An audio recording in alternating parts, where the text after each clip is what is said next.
இது என்ன மாம்பழம் மாதிரி வந்துட்டு இப்படி போட்டோன்னா பொங்கி பொங்கி வருவது. நான் மற்ற பழம் திருப்பி விட போகிறேன். வணக்கம் ராவுகளே. இன்றைக்கும் பார்த்தீங்கன்னா ஒரு அருமையான சமையல் காணொலி ஒன்றுக்குள்ள நாங்கள் இன்றைக்கு போக போகிறோம். என்ன செய்ய போகிறோம்னு பார்த்தீங்கன்னா நாங்கள் இன்றைக்கு நல்லா ரொட்டியும் சுட்டு உரலில் நல்ல சம்பலும் பிடிச்சு எடுக்க போகிறோம். இது ஒரு அருமையான காணொலியாக இருக்கும். வாங்க அப்படியே காணொலிக்குள்ளே போகலாம். நான் இப்போ ரொட்டி செய்கிறதுக்காக கோதுமை மாவு எடுத்துருக்கிறேன். கோதுமை மாவு இது அவிச்ச மாவில் பச்சை மாவிலாம் ரொட்டி செய்ய போகிறேன். பச்சை மாவிலாம் ரொட்டி செய்கிறது. இதுக்கு தேவையான அளவு உப்பு சேர்த்து கொள்கிறேன். இந்த அளவு உப்பு சேர்க்குறேன் நான். அதோட தேங்காயை நான் என்ன செய்திருக்கிறேன்னா திருவி மிக்சியிலே அடித்து வச்சுருக்கிறேன். இப்படி போட்டால் ரொட்டி கொஞ்சம் சாஃப்டாக இருக்கும். இந்த தேங்காய் பெருசு பெருசாக இருக்கா சின்னனாக இருக்குமென்றதுக்காக மிக்சிக்கு அப்படி அடித்தேன் நான் தேங்காயை. வெங்காயம் உப்பையும் சேர்த்து நான் மாவோடு நல்ல வடிவாக கலந்து விடுறேன். கலந்து விட்டுட்டு சுடு தண்ணி எடுத்துருக்கிறேன். நல்ல சுடு தண்ணி இல்லை, கொஞ்சம் மாறின தண்ணி. நல்ல சுடு தண்ணி விட்டு குழைச்சாலும் எங்களுக்கு ரொட்டி சாஃப்டாக வராது. கொஞ்சம் நல்லா கொதிக்க விட்டு கொஞ்சம் அந்த ஆவி அடங்க வைக்க வேணும். இதோடு நாங்கள் இந்த ரொட்டிக்கு குழைக்க கொஞ்சமாக தேங்காய் எண்ணெய் சேர்த்து குழைச்சா ரொட்டி தட்டவன் லேசாக இருக்குது. நல்ல சாஃப்டாயும் வரும் ரொட்டி. நான் கொஞ்சமாக எண்ணெயும் சேர்த்து குழைக்கிறேன்.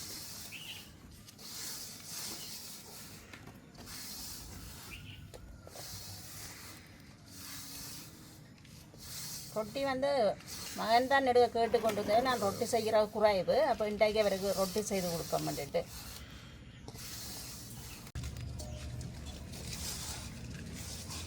ரொட்டி வந்து நல்லா குழைக்க வேணும். குழைச்சா தான் நல்லா சாஃப்டாக வரும் ரொட்டி.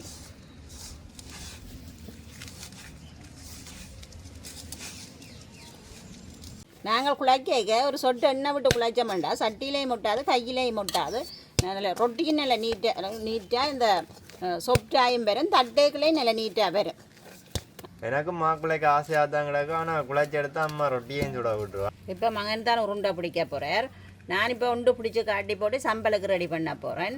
சின்ன சின்ன ரொட்டியாக தான் நாங்கள் சுட போகிறோம். இந்த உருண்டை ரொட்டினா காணும். சின்ன ரொட்டியாக சுட்டால் தான் டேஸ்ட்டாக இருக்கும். இந்த மாவை நல்ல வழியாக உருண்டை பிடிச்சி வச்சா தான் நல்லா உருட்டி எடுக்கலாம். இந்த மாவு பார்த்தீங்கன்னா ஒரு அளவை எடுத்துட்டு இப்படி முறுக்கினா ஈஸியாக பிஞ்சு வந்துடும். தினகனி உருண்டையாக பிடிச்சி எடுத்தா சரி. இப்போ பார்த்தீங்கன்னா நான் மாவெல்லாம் நல்ல வழியாக உருண்டை பிடிச்சி எடுத்துட்டேன். நீங்கள் நல்ல அளவில் பிடிச்சி எடுத்து வைக்கிறேன். நம்ம இந்த அளவுலாம் பிடிக்க சொன்னோம் அதே அளவில் எல்லா மாவு என்ன உருண்டை பிடிச்சி எடுத்துட்டேன். இனி இதை நாங்கள் ரொட்டியாக தட்டி எடுத்து சுட்டு எடுப்போம். உருண்டை பிடிச்ச மாவெல்லாம் அப்படியே இருக்கட்டும். நான் இப்போ சம்பளுக்கு ரெடி பண்ண போகிறேன். எனக்கு அடுப்பெரிஞ்சு கொண்டிருக்கு. நான் மிளகாயை பொரித்து தான் சம்பல் செய்ய போகிறேன். அதுக்கு சட்டி அடுப்பில் வைக்கிறேன். கொஞ்சமாக தேங்காய் எண்ணெய் சேர்க்கிறேன். எங்களுக்கு என்ன கொதிச்சிட்டுது. நாங்கள் இப்போ இந்த செத்தல் மிளகாய் போட்டு வதக்கி எடுப்போம்.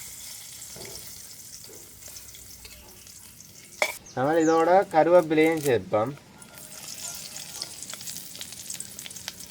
அதோடு நாங்கள் கொஞ்சம் சீரகமும் சேர்த்துக்கொள்வோம்.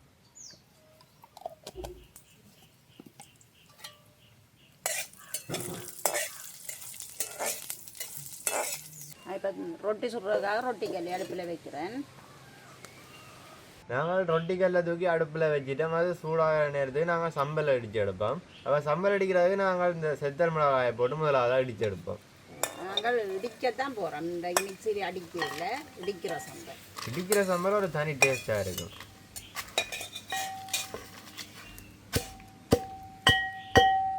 நாங்கள் இப்போ செத்தல் அடிக்க தேவையான அளவு உப்பையும் சேர்த்து இடிக்கிறோம்.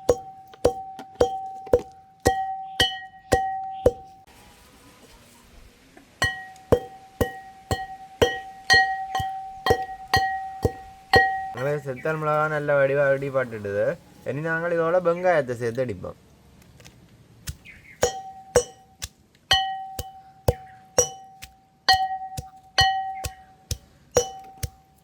எங்களுக்கு நல்ல வடிவாக இடிபட்டு வந்துட்டுது. நாங்களே இனி இதோட தேங்காய் பூவையும் சேர்த்து அடிப்போம்.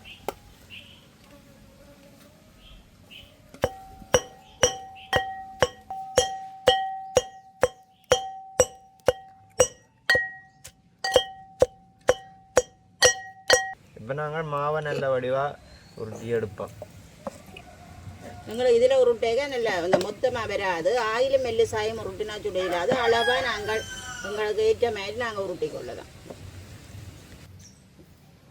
இது நல்ல வட்டமாக வருமா அப்படி ரொட்டி எடுத்து? நாங்கள் அதை உருட்டு கட்டியை திருப்பி திருப்பி உருட்டா நல்ல வட்டமாக வரும். மெல்லிசா ஆயில் மெல்லிசா உருட்டாதேங்கோ. இது என்ன மாம்பழம் மாதிரி வந்துட்டு? இது ஸ்ரீலங்கா.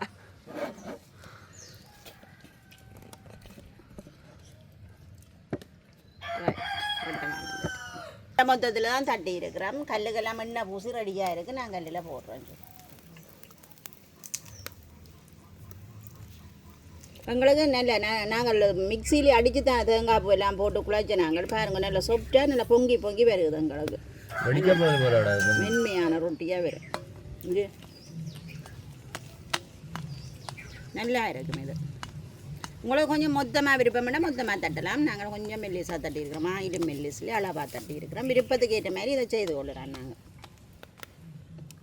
எங்களுக்கு ரொட்டி சுடுபாட்டுடுது. இங்கே பாருங்க 2 பக்கமும் நல்லா சுடுபாட்டு வந்துட்டுது. இப்போ நாங்கள் அடுத்த ரொட்டியும் நல்ல வடிவாக தட்டி எடுத்துட்டோம். இதே நீ எடுத்து சுடுவாங்க போய்.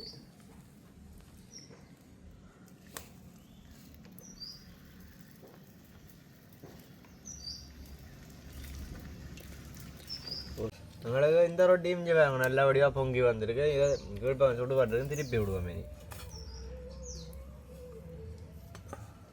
அடுப்பு பார்த்தீங்கன்னா நல்லா அரிஞ்சாலும் இந்த இப்படி வராது. அடுப்பு நல்லா அரிஞ்சிச்சேன்டா கருகிரும் ரொட்டி. ஒரு அளவான நெருப்பில் எரிஞ்சு கொண்டு வந்திருந்தால் தான் இப்படி சுடுபட்டு வரும் ரொட்டி. இந்த ரொட்டியெல்லாம் நல்லா வடிவாக சுடுபட்டு வந்துட்டு இதை எடுப்போம் நாங்கள். இதுதான் எங்களுக்கு கடைசி மாவுண்டா. இதையும் நல்ல வடிவாக ரொட்டி எடுத்து சுடுவோம்.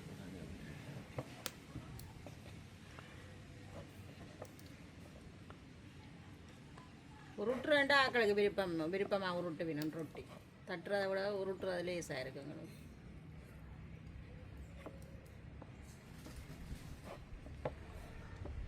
இது பாருங்க ரொட்டி அப்படி பொங்கி வந்துருக்குது. எல்லாம் பொங்கிட்டுது. இதை அமர்த்தி விடணும். திருப்பி விடுவோம். மெட்ட பக்கம் சுடுவோம். அப்போ இந்த வளம் அமர்த்தி விடுவோம்.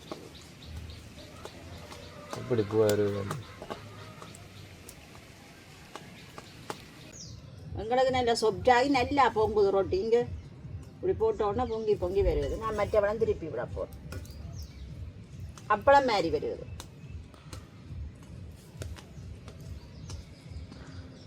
நல்ல சாஃப்ட்.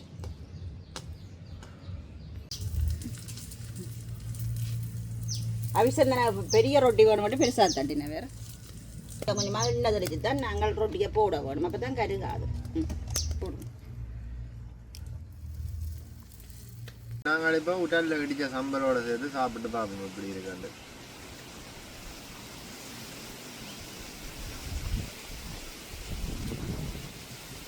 உடலில் அடித்த சம்பளே ஒரு தனி டேஸ்டாக இருக்குது. ரொட்டி நல்லா சாஃப்டாக வந்துருக்குது தானே பொங்கி. நல்ல டேஸ்டாக இருக்குது. இந்த ரொட்டி சுடுறது பார்த்தீங்கன்னா ஈஸியாகவே சுட்டு எடுக்கலாம். அப்போ இந்த ரொட்டியை நீங்களும் வீட்டில் சுட்டு சாப்பிட்டு பாருங்க. நல்லா இருக்கும். நல்ல இந்த சம்பல் எல்லாம் அடிக்க மிக்சியில் அடிக்காமல் உடலில் அடித்து சாப்பிட்டு பாருங்க. நல்ல டேஸ்ட்டாக இருக்கும். அப்போ நாங்கள் இதோட இந்த காணொளியை முடித்து கொள்வோம். பாய்.